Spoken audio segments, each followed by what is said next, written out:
A few days after the semester ended, Mom and Barack Obama flew to Maui for a civil wedding. A few days later, Mom mailed in her University of Washington application. And on March 3rd, Barack Obama applied for a work permit and extension of his visa. Over the next 6 months, Mom took maternity classes at Kapiolani Hospital and arranged for an apartment in Seattle's Capitol Hill area. On August 4th, 1961, a midwife was called to the house. A few days later, Gramps phoned in my birth to the Hawaii Department of Health, as was the norm for home births. He told them my name was Barack Hussein Obama and added the second instead of Junior, which would have meant son of. As agreed, he declared the father unknown. A few weeks later, Mom began classes in Seattle. A year later, Barack Obama was off to Harvard for his PhD. By the spring of 1963, Mom had had enough of her rebellion and returned to Hawaii. Gramps' plan had worked well. Mom had a legitimate child. Barack Obama was long gone. Frank had kept the secret from his wife. And Gramps had kept his job at the CIA. A few months later, according to plan, Mom was granted an uncontested divorce. And this East-West Center is doing a lot of research on so many interesting things. Next, Mom re-enrolled at the University of Hawaii at the CIA-funded East-West Center, where Gramps was busy recruiting foreign students. Mom fell in love with an Indonesian man, Lolo Sitoro, in her Russian class. Gramps had recommended she study Russian as a path to employment at the company. Mom married Lolo, and in 1967, we joined him in Jakarta. We had a live-in maid. Lolo had pre-registered me for school under his name and religion, Islam.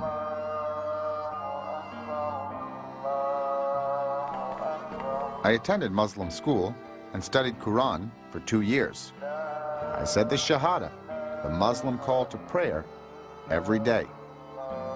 According to Islamic law, this meant I was a Muslim.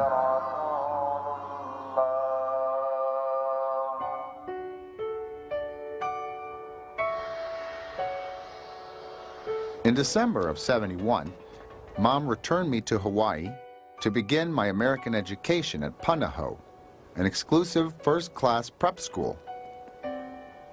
Gramps obtained an affirmative action scholarship for me as a black student. However, a problem emerged. With a white mother and father unknown on my birth certificate, the school required the appearance of Barack Obama to secure the scholarship. So Gramps tracked down Barack at a government office in Nairobi. "Remember me?" he asked. Barack didn't want to bother. Said he'd done his part of the deal 10 years ago.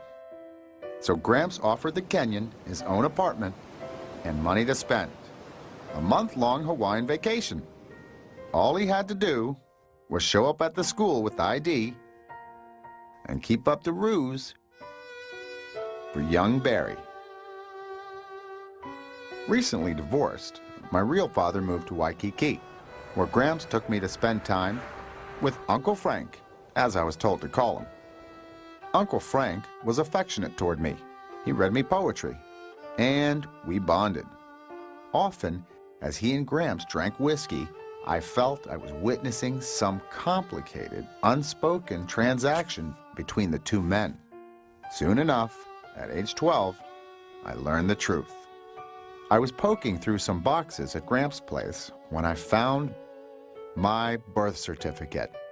Why was the father unknown? I demanded to know. Gramps slowly came clean, and I cried and cried. Why had no one told me the truth? Gramps dropped me off at Uncle Frank's house, where Frank tried to make light of the situation. In the end, I was happy my real father was near me, instead of in Kenya, a world away. Frank later wrote a poem for me that memorialized the moment. Pop stands, shouts, and asks for a hug. I see my face framed within Pop's black framed glasses.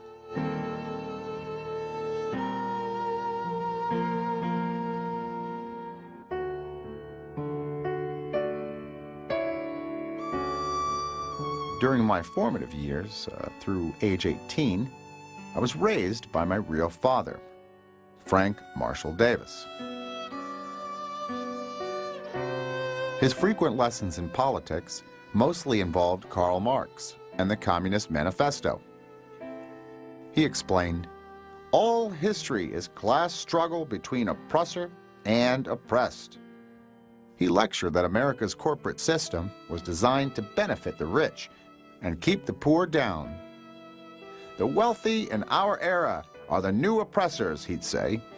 "People with jobs are oppressed, and the capitalist system must be replaced with socialism." My father liked to brag how he helped the communist-controlled ILWU take over the Democratic Party, then take power in Hawaii, and never give it up. He'd say, "One man, one vote, one time only," and laugh. I was black, and black I always was. I was bitter, yes. My father was bitter about black and white. He raged that America was an evil society. Racism is something that was almost an invention of the United States to serve as a model for Der Führer in Germany. He said the white man held fundamental power over me because of his wealth, that communism was the best way to neuter the white man, take away his money, and therefore his power. Hitler, incidentally, sent some emissaries over here to observe in the South.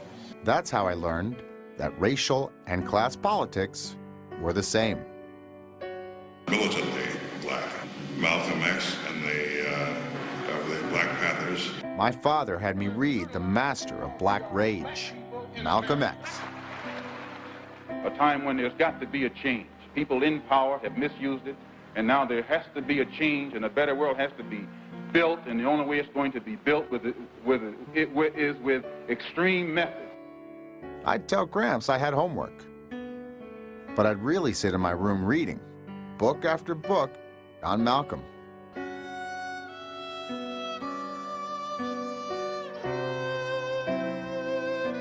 My world became permanently altered by Frank Marshall Davis as I came to see the world through his eyes.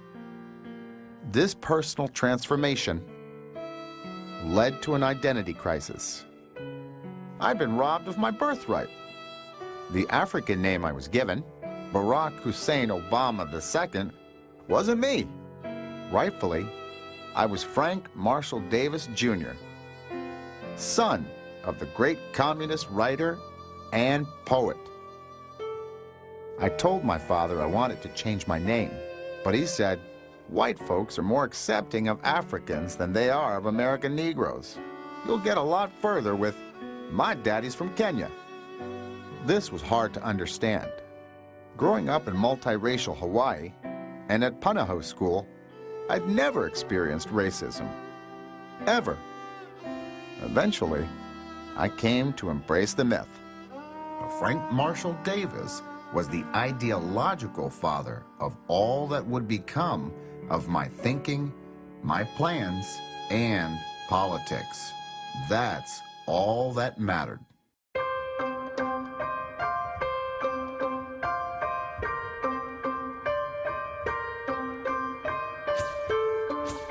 After high school graduation,